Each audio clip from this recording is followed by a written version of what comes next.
Hi, it's Jen from Shabby Fabrics. This quilt on the table is called Holiday Charm. I made it with some charm packs, an inner border, and a jelly roll. Easy peasy, just some pre-cuts, and now you've got a quilt. But I thought, I think I want to take it to another level. So this is what the quilt looks like before I scallop the borders, which is pretty. But now look how it looks with the scallop borders. I love how a quilt can be dressed up, look more sophisticated and more feminine with scallop borders. And I think more people are actually interested in doing that, but they're maybe intimidated on how do you do this scallop border thing? How do you draw these scallops on and have them be even? How do you make the arcs and how do you do the binding? I'm going to demystify that for you today. Now the part I'll be going over will be specifically how to use a tool that I found that is fantastic for marking the scallops, no matter what size your quilt is. The part about the binding is a separate video series that I've recorded quite some time back where I show you some different approaches toward binding. So even though we're not necessarily ready to do the binding yet, I want to talk about that because if you are going to go ahead and scallop your quilts, you'll want to always use bias binding, meaning your strips are cut on the 45 degree and then spliced together. Anytime we cut fabric on the bias, the fabric has far more stretch and will be willing and much more pliable to go around the curves that are a part of a scallop quilt. So this video will be specifically focusing on how do we deal with the scallops, how do we mark them, how do we use this tool. So let me bring the tool out. It is from Quilt in a Day. And of course, Quilt in a Day has been around for a long time. Eleanor Burns is an amazing woman. She's been literally a pioneer of our industry, and I think so highly of her. And she's come up with this cool tool called Scallops, Vines, and Waves. This does more than do just this particular scallop. So if you're just like it says, vines and waves are of interest to you. The project has all kinds of different options shown here, so you'll be able to do any of those. The one I'll be going over today will be specifically the scallop, and I'm going to show you how to use the tool. So as you jump into the book, there's a couple of different areas that I want to draw your attention to. This would be on page 12 when you get your tool. The first thing would be, how do I get this established and what numbers am I going to be working with? We discovered that one of the most important steps when you're getting ready to scallop a quilt is you need to square up your quilt. So even what I mean by square up isn't necessarily that it's literally square, which in this case, this quilt is square. That's only a coincidence. It could be a quilt that is, say, 60 by 72. It can be a rectangle. The point is that the width of the quilt at the top and the width of the quilt at the bottom needs to be the same. And the same for those other measurements. You want to make sure that your corners are truly square. Your quilt doesn't have any stretch or kind of weaving to it, because if that's the case, this would be a very difficult process. So we went ahead right away. We had everything quilted, and I made my border strips. I made the piano key just a little bit wider than I think that I would need because I know I'm going to square it up. I knew in the beginning that I wanted to go ahead and put scallops on this. So it's okay to make that piano key border a little bit wider than any pattern would say that you need to, because that gives you the room to square things up. I also encourage you to let your quilter know to quilt all the way to the edge. Even though you're going to be scalloping, you don't know where your scallops are going to hit. So when you go ahead and have the quilt long arm quilted, you do that, and then of course the scalloping happens later. That's an after the fact thing. Of course our backing is already on the back of our project here. So now that you understand those certain aspects of any time you're going to do a scallop border, we went ahead and squared this up. The next thing our book has us do on page 12 is measure our quilt to understand our measurements. Step 1, measure length of top from corner to corner and subtract 4 inches from the total length. Our quilt here was 55 inches after we squared it up. So subtracting the 4 would put me at 51 inches. And we had the same measurement from the corner to corner, 55, and we subtracted 4. So step 1 was measure length of top from corner to corner, subtract 4, record the record. Record the measurement. Measure width of top from corner to corner and subtract 4, record the measurement. We did that. That page goes on to give you some more instruction. I think the most helpful chart is actually on page 15. So if you'll turn to that in your book, if you've already got the tool, or maybe you're going to be getting that, I encourage you to go ahead and go to page 15. And notice how it says easy calculations for length of scallop. I love anything that says the word easy. I think that's like my thing. I love that. I appreciate that. So notice how a quilt as small as 24 inches and as big as 104.5 is included. You could literally scallop a quilt of any size using this reference guide. We said that our length minus the 4 is 51 inches. The number of scallops is 6. The length of my scallop is 8.5. Okay, what does that information mean? Just know that that's the information that we're going to be using today.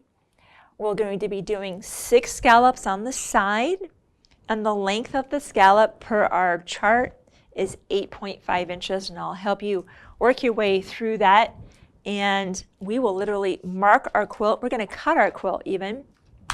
We're going to take you through the whole process. Let's jump back to page 13. Now that we know what we're going to be doing, you can jot that down, or you can just refer back to the page. First thing it says is marking scallops. Mark diagonal lines with a marker or chalk on 4 corners of the quilt. So in this case, we ended up having miter corners because we were already doing this project. So I already have my visual line, but if you had a project where you did not have miter corners, you would go ahead from that corner, from the inner border, right here, to the very edge of the outer border. You're just going to draw that line because that's where all the marking begins from. Like I said, I don't need to do that with this particular quilt because it does have mitered borders. I already have that line drawn. Okay, so that's already taken care of. Next step, as a quick check, mark off selected measurements. In our case, they were 8.5 with chalk and a regular ruler across width of quilt 2 inches from the edge. Notice how these marks are 2 inches from the edge. What do they mean by that? Well, I'm going to use this Creative Grid ruler because it's 2.5 inches wide, and I'm going to be using my white dots because I can see that beautiful number 2, and that's going to be my reference point. I'm going to go ahead as I come over to the edge, and we'll get some close-up photography so you can see what I'm doing here. So I've got my 2. And I'm going to lay that along the edge of my quilt. See how important it is to have squared that up? You can imagine if your edge is wandering a bit, that'd be very difficult to line up. So I've got my 2 along my edge. Now I'm going to scoot that ruler down until there's my miter. See that line right there? So I'm looking right now at 2 things.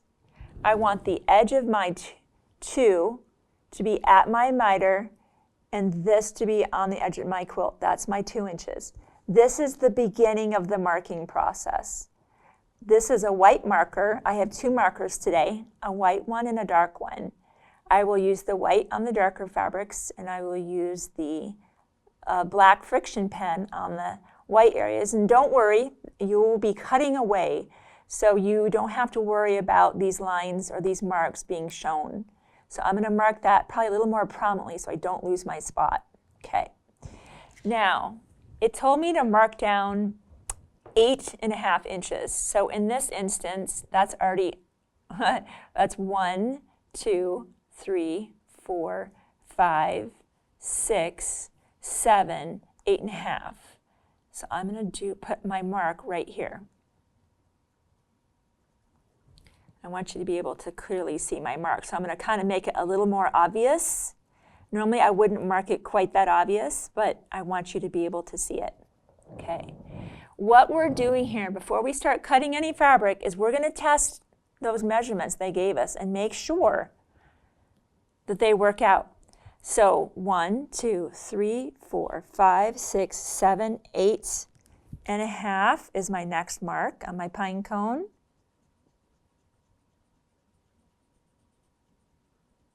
Okay, now we need to move our project up. So let's do that real quick.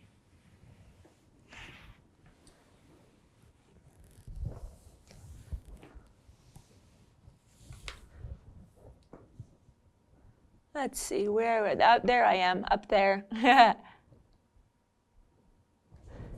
Let me double check something here. We have our measure. Yep, I'm going to need to move my ruler down for sure. I'll scoot this up. Sometimes it's challenging doing videos with larger projects. So I'm just going to scoot this down. So there's where I'm beginning. 1, 2, 3, 4, 5, 6, 7, 8, and there's my half. Notice I'm still lined up on the edge. Make sure you continue to visually check that and confirm you're where you should be. Let's scoot that up again. And it's always nice starting on a whole number, so I'm just going to scoot my ruler down because I can.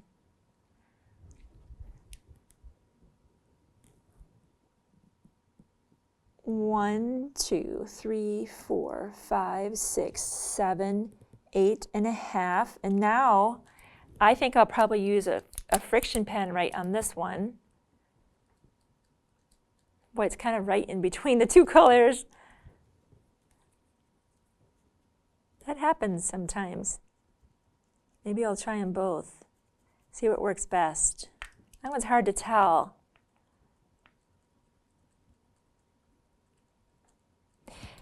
You know what I'm going to do real quick? I'm going to put a pin there. Sometimes when situations like that happen, I have to improvise. I might just put a little pin there just to remind me, because that's kind of pointing to my spot. Okay, that's improvise in your sewing room whenever you need to. All right, let's scoot that up. Let's slide again. Okay, let's line up with our 2.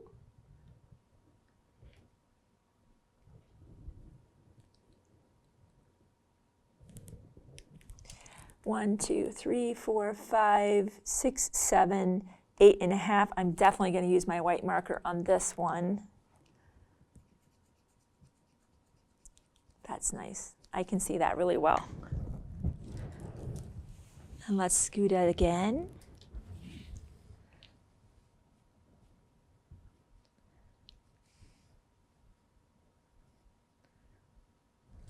Okay. 1, 2, 3, 4, 5, 6, 7, 8 and a half. Wow, right there. So here's a perfect scenario, or imperfect scenario, which seems to be the world of quilting. I want to come back to my spot here. 1, 2, 3, 4, 5, 6, 7, 8 and a half, right? And that puts me right about there. See how my miter is actually right here? Go ahead and make that minor adjustment. If you're way off, you would want to remark.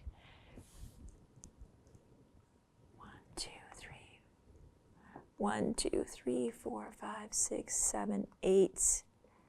So I'm going to mark that right there. Okay? Every now and again, and this is where they tell you to check it.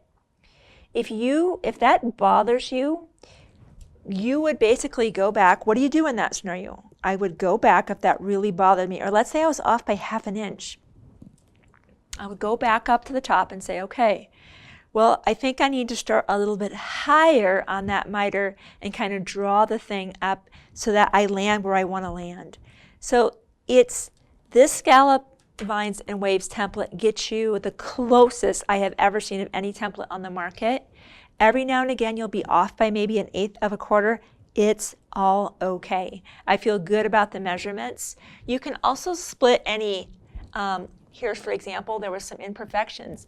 Look at how my pin was here, but my line is there. That alone counts for an error factor of almost a 16th to an eighth of an inch. So there's other things built into it. Plus, when you measure the quilt, was it stretched out? Has it now kind of drawn back up? There's other things going on. All right, you get the idea that we have checked and we feel confident that those scallops are going to look beautiful on the quilt. Now what? All right, so let's draw the quilt back down toward me, and we'll start back at that top again. And now what do? So let's take a look at the Scallop Vines and Waves template while it's right here and it's easy to see. Do you see that this is 7, 7.5, 8, 8.5, 9 is to the tip. Same as out here. Remember how in our book, on our chart, and I'll grab that real quick, we said that our quilt was 55 minus our 4 put us at 51. That means we're going to do 6 scallops at 8.5. This is where the 8.5 comes in. It's the 8.5 that's here. So what does that mean? We will line up our arcs that we've drawn on this 8.5 and this 8.5. See this baseline? Scallop, line up with outside edge of quilt. All right, let's do that. We're done with this one. I'm going to still be needing my white and my dark markers. So we're going to follow those instructions. We're going to line up that line right there. That's the 8.5. Let's see if we can find our drawn lines. There they are. They're sometimes hard to find. Let me draw this a little closer so you can see it. I want you to see exactly what's happening here. So I'm lining up here. I've got that guidance. I've got my 8.5 is actually right there. It's hard to see on the dark fabric. It's right there. That's what I'm going to line up with this. And this is going to run along the edge of my quilt. Once you're going to get to do this 4 times. By the time you're around the 4th corner, 4th side, you're an expert. Okay, so that's in position now. I'm lined up here. And look where this lands. Look how it lands on my next mark. So I'm really looking at the beginning and the end, and there's our mark. Isn't that incredible? It's an amazing tool. So I'll draw the arc first with either one of the marking tools, and wherever I can't see it on the light, I will just come in and draw in that area. Okay, so let's repeat that. 8.5, 8.5, right? That's our 2 marks right there. 8.5, lining up along the edge. And there's our 8.5 mark right there. You see that white mark? So we're right where we want to be. So we're going to draw again. You're going to, of course, be attaching binding here and sewing 1/4 of an inch away. So this line will be completely hidden. This is for you to work with and get your scallops the way you need them to be. Okay, so we've got our first 2 scallops. We'll continue to mark. I'll show you one more. And then I'm going to keep marking this side.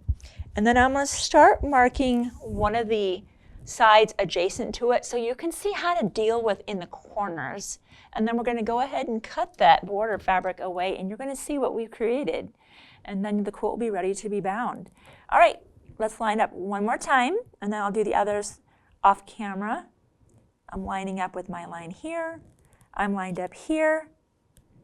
My line beautifully lines up with my 8.5 right there. Let's give it a mark.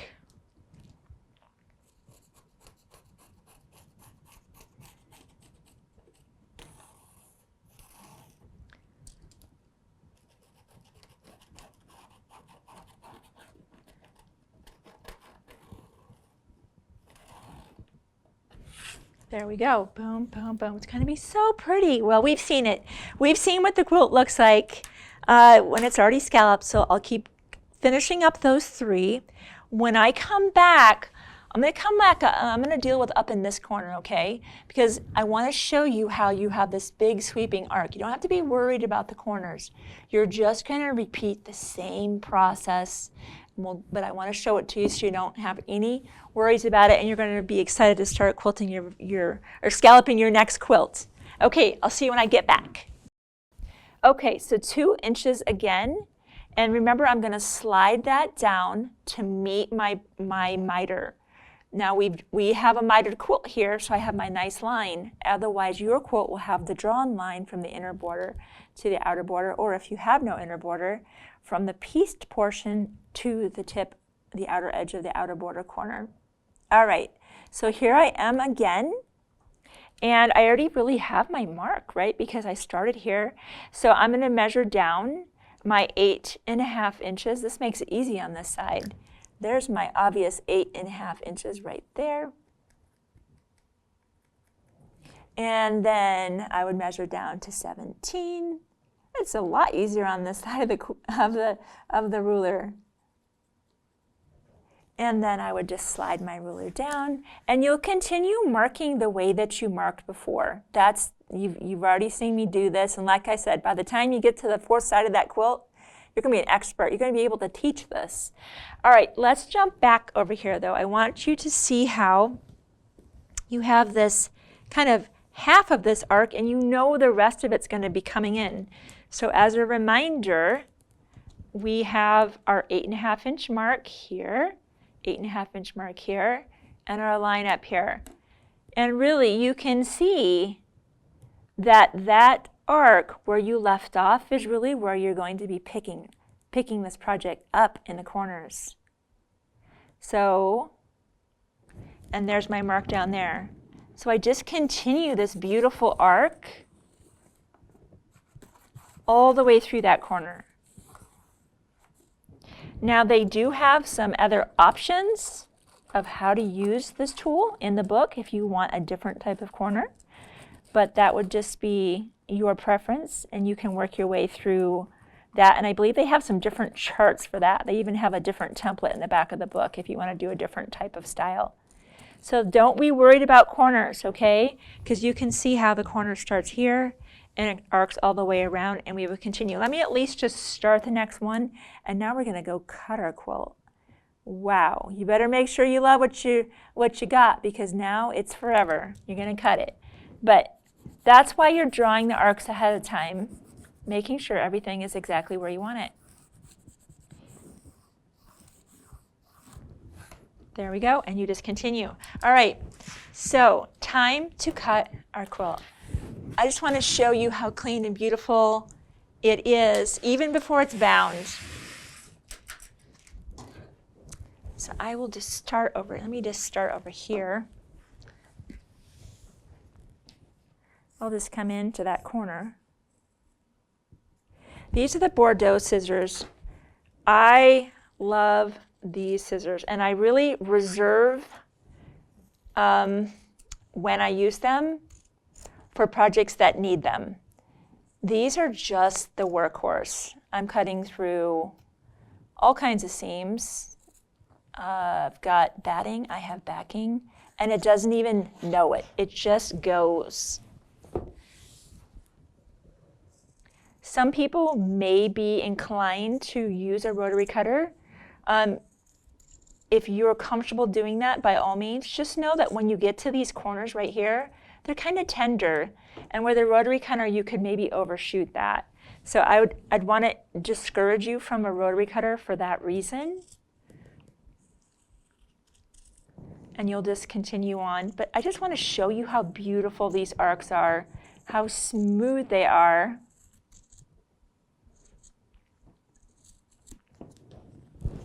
And you can trim that away as you go.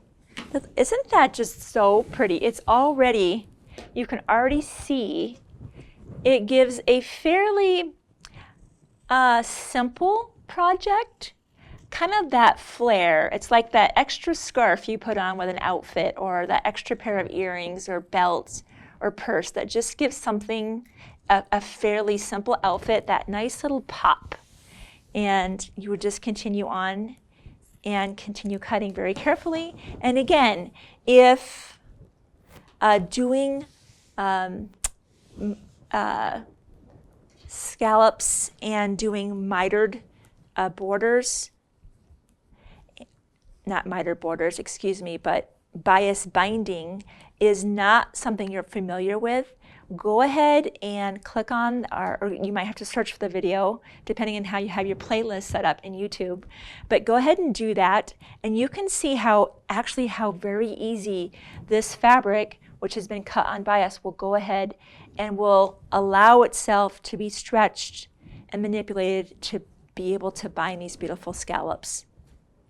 Okay, I know this has been a longer video, but I have heard a lot of people they love the look of scallop quilts, but they've been a little bit too scared. Hopefully I've shown you today that with some simple tools and a really cool template here from Quilt in a Day, that this is a very approachable project, and the result is absolutely worth a little bit of additional work. So thanks for hanging in with me today, and I'll see you next time in another Shabby Fabrics video.